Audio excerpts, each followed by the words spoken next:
Hello, everyone. This is your host, Dr. Mitchell from the Mental Health and Wellness Show. Today, I have the pleasure of introducing Dr. Denée Choice. She is a former physician and board-certified specialist in physical medicine and rehab with a fellowship training in pain medicine. She has served as a senior executive in the wellness and healthcare industry for many years, bringing a unique blend of medical expertise, executive insight, and deep human understanding to her leadership consulting work.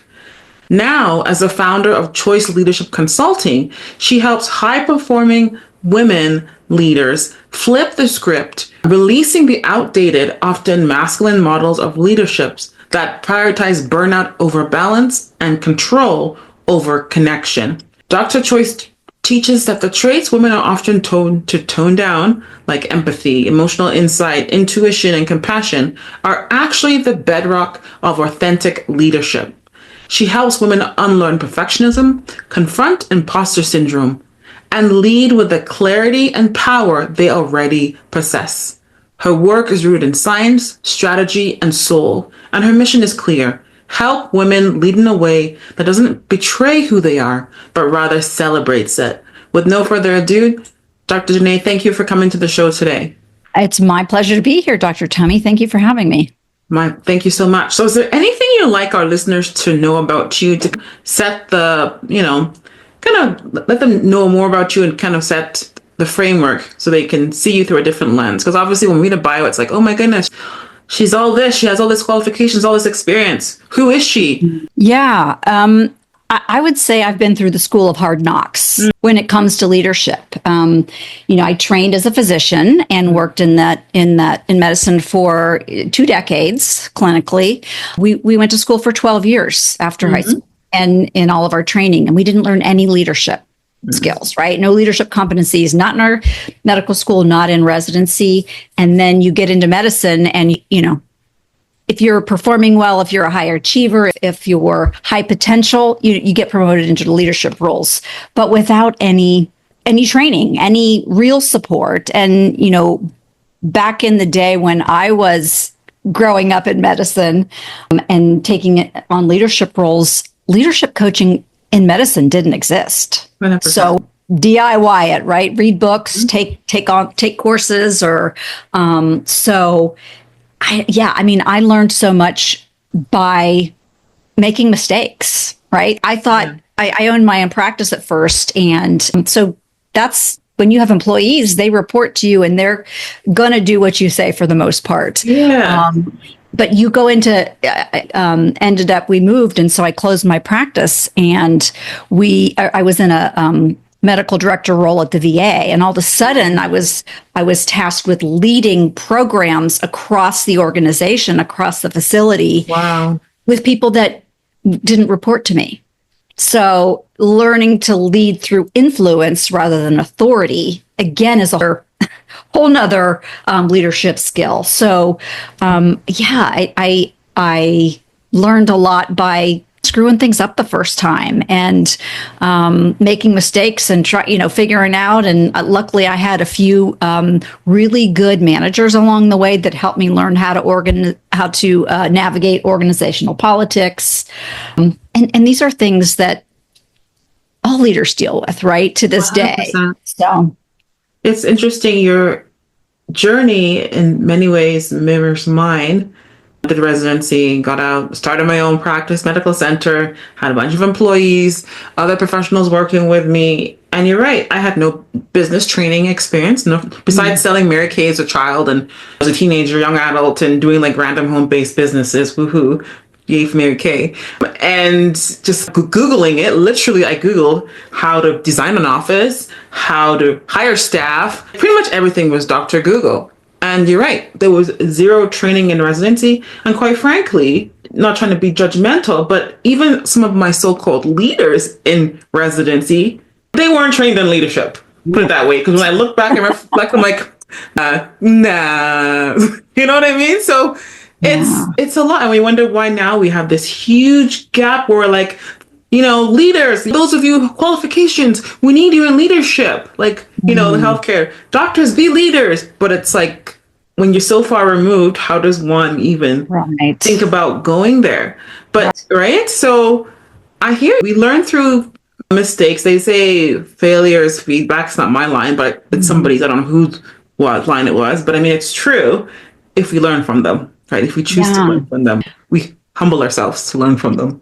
And you make a great point that we can learn good leadership skills from our mentors or managers or others that are ahead of us. We can also learn what not to do. Oh, yes.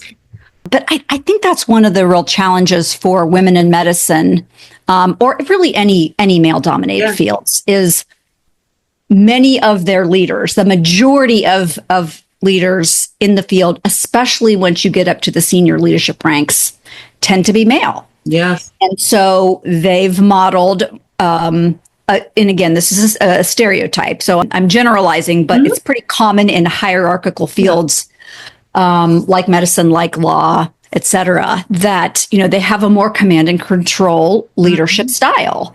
And women sometimes feel like they have to emulate that in order to advance in their careers if they're, choosing to advance in leadership.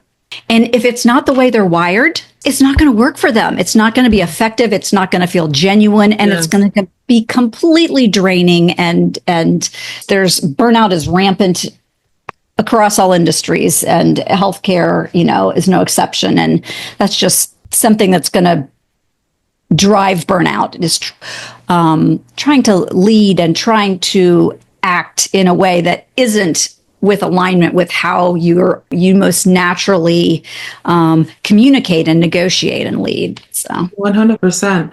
Now let's talk about this whole leadership lie we've been sold as women. So what do you think is the biggest lie women have been told about what it takes to be a great leader? And how do we start unlearning it? Because let's start on our foundation, like premise. What are we saying? Women have been told X, Y, Z, and this is what we need to do to start unlearning it. What, from your experience, how would you? Yeah, well, what's super interesting about that is, and you can correct, I'd love to hear your experience on this too. Yeah, but the debate is conversation. Yeah. I think that women have been told to work harder, to keep their head down, to overperform, overcompensate, wait your turn, So, they've been told that, and that's not you're not going to get any visibility. You're not going to grow. Working harder is not what's going to get you to the next level. So that's just such a lie, I think, that we've been sold. But again, so I don't know. What are your thoughts about that? Well, I guess it really depends on the kind of women we're dealing with. Like, I look at myself, whenever I have these podcasts and we have these conversations, I look at my life. I was raised with 3 brothers. I was not the pampered princess. I was a 3rd child. There was no silver platter. So if I wanted to survive, I had to stand up for myself. Otherwise, they'll smother me and bury me under dead spiders or do gross things to me, right? That was just what boys did. And, I had to learn to be very assertive if I needed something. So I used to be called the 4th boy, even though I'm clearly a woman. But so my perspective is I'm more outspoken than majority of women, right? And as a result, we get labeled. But I'm also very feminine. I can be I'm very compassionate. I'm like a mama bear with my patients. Anyone who knows me knows I'm a mama bear. I can be a lioness if I need to. But it's a balance. So, but I do agree. Many women have just been told to just stay quote unquote humble, just work hard, and they'll notice you. And you have to raise your hand. You have to say, I want this. What are my options? You have to not just ask, but tell.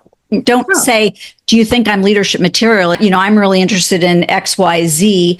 What opportunities are there to develop me? And, I have so many clients that they're just like, I can ask for that. Yes. It's like they're waiting to be tapped, where I think that men in general, again, I'm generalizing, but are much more comfortable just asking, going for what they want and almost expecting, right? Coming at it from, of course I'm ready for this, right? Exactly. Why wouldn't you, Yeah. I think men are often more comfortable just showing the receipts. Look, I've proven myself.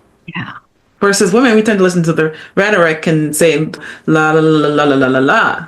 Where men are just like, Yeah. That's a really great point. There are so many external barriers to women in leadership but there's also the internal ones, right? The self-imposed ones that we're saying, oh, we're not ready yet. Oh, we're not completely qualified for that. Yes, we are, right? So I agree. And you know what? I often tell women and just anyone, if leadership is in your horizon, what you want, then what are the skills that you need to continue learning? How can you showcase them, demonstrate them in real life? Talk about yourself. It may feel kind of braggadocious, but it's a way of doing it that's very uplifting and really putting yourself out there. Because if you just stay quiet, no one's going to read your mind. And if they are, they're just going to say, oh, they're not ready or you're not wanted. And guess what? As a woman, there's already bias, right? Because most leadership positions are given to men, like overwhelmingly majority. Yeah. So we have to speak up. We have to you have to communicate. You have to use a voice collectively. Yeah. But first know who you are. Yeah, you're right. Women are hesitant to self-promote, right? And when I work with my clients, I really have to reframe that into, this isn't a bad thing. It's really self-advocacy, because we tend to make it our accomplishments about, it was a team effort, and it was a team effort, but you led the team, right? Yeah. So it's, that's super common is, I don't want to be self-promotional. My work should speak for itself. 100%. Yeah. So looking at those innate gifts we have as women, let's talk about it, because I believe as women, we do have innate leadership gifts. If only we would pause and recognize and value them and know how to articulate them and also to show them. So what are some of these gifts, and why do so many women overlook and suppress them? For someone who's listening, who's like, okay, Dr. Denée, like, okay, what leadership traits do I have? I don't know. What would you say to them right now? Yeah. First of all, there's not just like female leadership traits and male leadership, right? I mean, we all have different combinations. We have a lot of skills. We can do a lot of things, right? If you've gotten advanced in your career, you're in leadership positions, you know how to figure stuff out. Yeah. And you can pretty much, if you can get through medical school and residency, tell me about it. Figure anything out. So you can do hard things, you can take it all on, you can learn all the things, and it's not necessarily mean that's what you're good at, right? The things that are just naturally how we're innately wired are effortless when we do them. So we don't even necessarily recognize what our unique advantages are because they're so natural to us and we've had them for so long and they come so easy. We don't realize that it's not that easy for everyone else too. So our greatest advantages are often hidden from us. It really does take a process to uncover them. There's a couple ways that you can start doing that. One is to start paying attention to your energy flow, meaning looking back at your day, looking back at your week. What were the things where you felt like you were in the zone, in the flow, energized? You could have done that all day, and start kind of tracking what those are. And then looking, conversely at the things that were draining, right? Like that, you might have stepped up and really performed, but it just took it all out of you. So again, tracking what's really in your flow and what's really draining you. And you'll start to find clues there. The other thing is if you have opportunities to do like 360 evaluations, 300 evaluations, where you're getting input, not just from your manager, because that's where it typically comes from, but like from your direct reports, from your peers, from your manager, senior manager, et cetera, other people that you work with across the organization. And when you start to get those comments and see patterns, it's kind of funny because when we think about these type of evaluations, we always think about what people are going to say bad about us, or constructive criticism. But you also really get a lot of information about what you're doing well that, again, you never really recognize because, again, that's just you. So doing some serial 360 evaluations, if you have the opportunity to do that, is a great tool, but you've got to kind of you got to analyze it, right? You got to look for patterns and see what's there. And if you don't have the opportunity to do 360s, you can certainly ask and get feedback from people who know you. It could be friends, it could be family, because who we are, we're the same person at home and at work. We have different stressors, and certainly the intensity of our relationships is different. But our zone of genius, our advantages are the same in personal relationships as they are in work relationships and tasks. So you can start to find cues there. The older you get, I think it's easier to look back and see, but you can't, I just think knowing these things at a younger age is going to increase your career trajectory, right? 100%. You don't have to figure it out the hard way. And that's, one of the things I love to do with my clients is one of my gifts is to really see people. Like I figured this out when I had, a large team of clinical staff that were reporting to me, and I could see who the superstars were and what was their unique gift and how to plug them into a role and how to put them together on a team and how to bring out the best in them and then navigate around the areas that maybe they weren't as strong in. Yeah. So I've just, kind of had that ability to really see people like that. And in my work coaching over the past 10 years, I've kind of put together a process that I can take new clients through now, which is awesome because it really shortcuts that, right? They don't have to work for me. I don't have to work with them for 6 months or 12 months to kind of figure out to figure out their genius. I can take them through some activities and exercises and really help them nail what their leadership genius is, what their advantages are, and then how to leverage those. Yes. Because once you learn that, it things just get easier, right? You can really curate your plate. Like, women are really good at being full platers, right? Oh, yeah. More than we can fit on our plate. But to have that insight and to be able to start curating what you accept and what you shift off your plate based on, what is really in your zone of genius and things that you can do, but they're just are going to be energetically draining for you. So. I really like how you mentioned how it's a lot easier when we can look back as we get older in our career versus when I look at my 20-some-year-old self when I first, got my medical license and I was ready to save the world. I was very ignorant. I had a good heart, but I didn't know much. And I look at my older self now, it's a lot easier to see where my strengths are and things I can leverage in the areas that I could spend time to improve, or I could choose not to if it's not really going to impact me in the bigger scale. But I think something that stops a lot of women from even doing that reflective process is that thing called perfectionism, right? Because most of our lives we've been judged. From the moment you're born, you're being judged. Oh, the baby's so cute, or a face that my mother could love, or, whatever. Like you compare with your cousin, with the kid next door to the Gerber baby. I don't know. This baby burps better. This baby doesn't burp as well. This baby can, do wheelies into their bike. It doesn't matter. The point is that perfectionism. And then when you put in a high stress, highly competitive, a career like medicine or other careers, there's a cost for this. So as often it's a badge of honor, but I see that there's an emotional and professional toll it can really take on a person. So to all our, type A people listening out there, which many of them who listen to podcasts, especially this one tend to be, what would you say to them? Let's relook this whole idea of perfectionism and also even segue into imposter syndrome, because they're related. They're really related. Yeah, that's such a great question. I think the hardest thing for high performing women is that their perfectionism is what helped them succeed early in life. Yeah. Right? They knew how to work hard. They were very disciplined. They got straight A's, right? They got into the college they wanted. They got into the med school.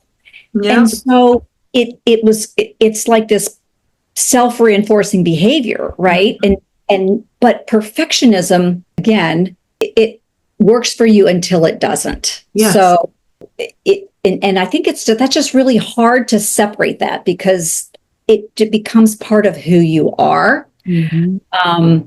but it gets to a point where it's no longer serving you anymore. And it really becomes it's really a fear-based behavior, right? You're trying to control uncertainty by over-performing, by over-preparing, by over-functioning, all of the overs. Yes.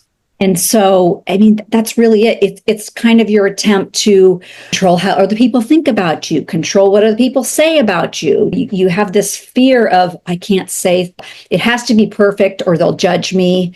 Obviously, none of us are perfect, right? So it's this impossible goal to achieve. And again, it's just a huge driver for burnout. 100%. And you mentioned one of my favorite topics is burnout.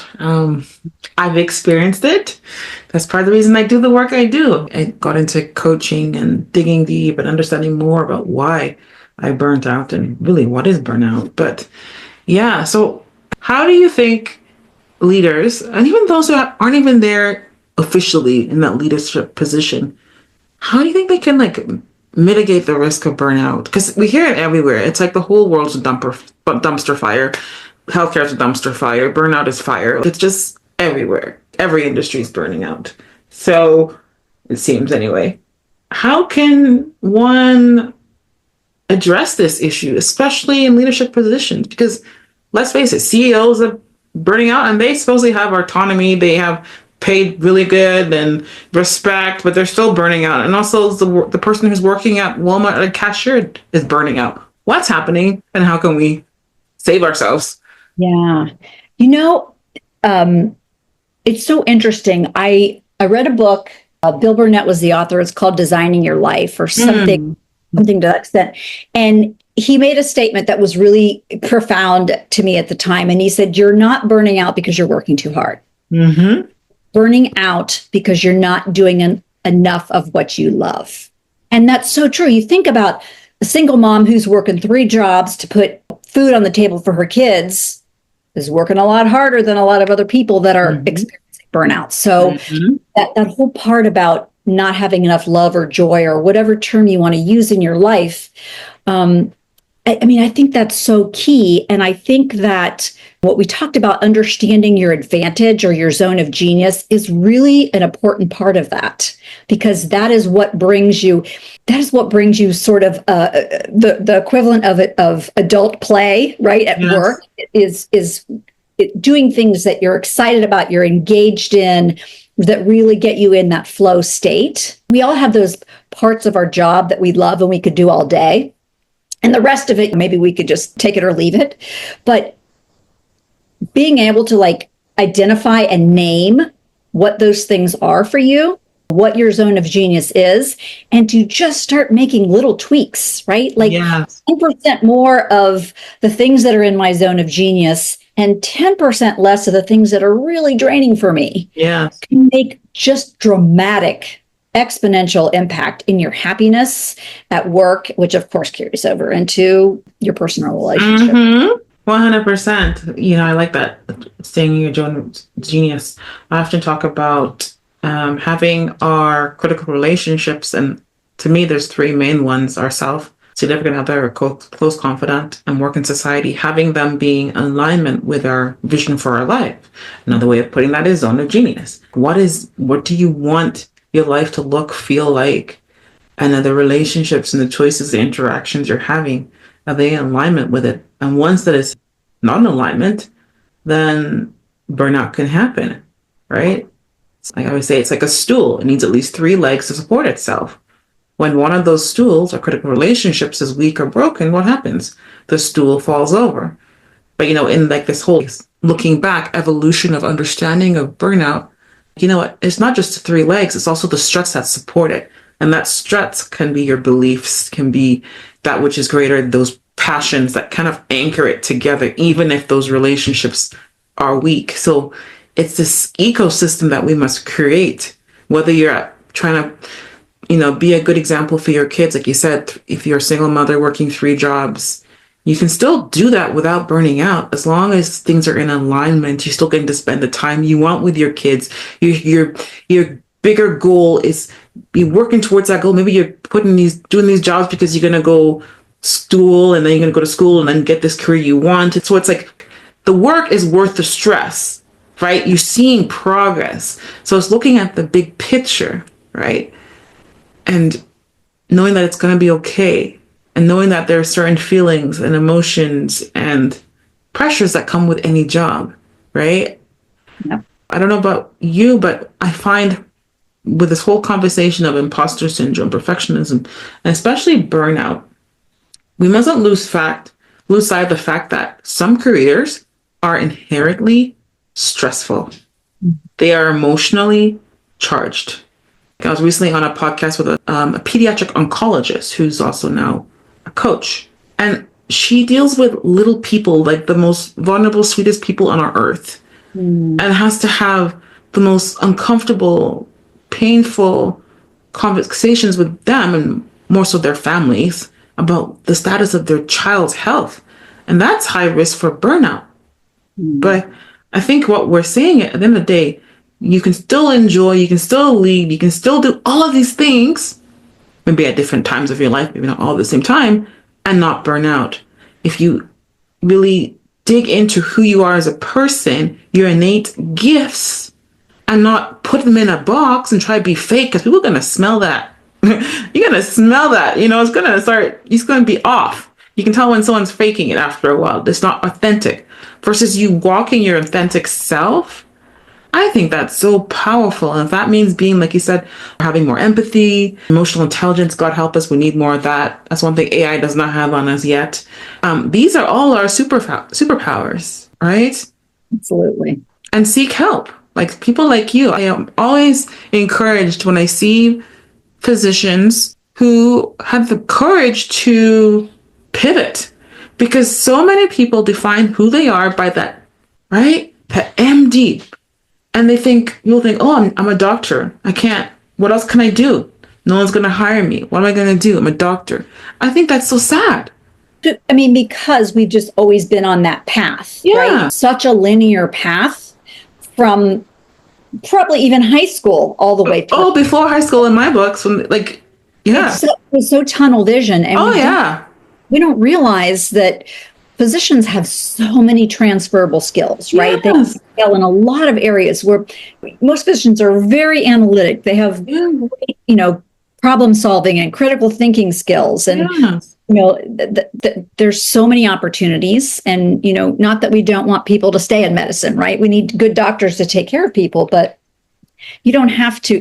If it's not fulfilling, if it doesn't feel aligned and you're called to do something else, there's so many opportunities. 100%. We need people with that healthcare knowledge, that expertise, those skills that got them into medical school and residency in other fields. We need them in politics. We need them in education. We need them in the judicial system. We need them everywhere, right? Yep. We need that diffusion of knowledge, right? Because it's amazing, as a physician, you could give us 3 or 4 symptoms and our mind goes, and we compartmentalize into systems involvement, maybe syndromes involvement, the connections, like our brains. I watched, when I was in medical school, House was a thing. And I watched a lot of House. It kind of helped me through internal medicine and just figuring out, okay, oh, that's this disorder. No, that's this one. And I'd be so proud of myself. I will get it right before the show was over. I was like, boy, yeah. Now, did it reflect on my board scores? Not necessarily, but it really helped. But it's that creative mind. If only we exercise it, right? If it's not so linear, like we said. I know we're on this one track. Okay, the track is pre-med to medical school to residency to triple board certification. And some of them have seen like 5 board certification. God bless them. That was not me. But I think we're more fulfilled. We have more resiliency, buoyancy, less, things don't weigh us down as much, is when we use our full creative capacities, where we have options, where all our eggs are not in all one basket. We don't do that in investments, so why do we do that with our lives, right? It's interesting. One thing that I've seen in people, physicians and healthcare providers who have chosen to go into another field or, again, go into leadership and out of clinical medicine is they don't realize that they have to be a beginner again. Yes. I think they get to bypass That's a that because they good have one. medicine, but you have to really have a beginner's mindset, right? You have to be open to learning. You have to realize Yes. there's so much you don't know. And of course you Yeah. can learn it, right? Yes. But you can't expect to be great at it just because you are great at your specialty, that you're No, going to be it's a great leader or a great yes. whatever else you're doing in a non-clinical role. So, yeah. 100%. That is so true. That often happens. They think, okay, I'm a special, I have all this experience. I'm just going to throw money at this business and voila, it's going to magically do well. No, I don't know about you. I'm a student. I'm a lifelong learner, but like I've had coaches, just hired another one today. I've had many coaches and mentors all helping me, assisting me along this journey. Does that make me less of a person? No, but that little nugget they may give me, or that connection, that proximity, that mastermind, that growth, right? It's just part of your team, right? It's part of the support structures. And it's like, if back in the day they had Kaplan courses that you could use. Yeah, I did those. I still have those. I still have them back there. I would, even though they're old, 20 years old, I'm not letting go of them. Yes. Yeah. So it's just a matter of, finding the resources and leveraging the resources Yes. to shortcut a little bit, right? It's like it's not really a fast pass. You can't skip doing the work, but you can certainly have help along the way that's going to make the path easier and more enjoyable. 100%. And knowledge is not wasted to those the cynics out there. It's not wasted. It might not be applicable for that moment or what you thought it was, but you never know.